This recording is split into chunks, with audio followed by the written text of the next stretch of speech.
மகிமை வணக்கம் புகழுமக்கே எழிலா சிறுவர் திரளுமக்கே அன்புடன் பாடின ரோசானா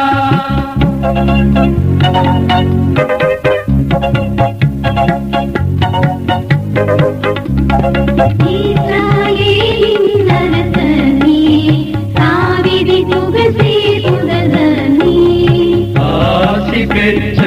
அரசே நீ ஆண்டவர் பெயரால் வருகின்றேன் கிறிஸ்து அரசே ரட்சகரே மகிமை வணக்கம் புகழுமக்கே எழிலா சிறுவர் திரளுமக்கே அன்புடன்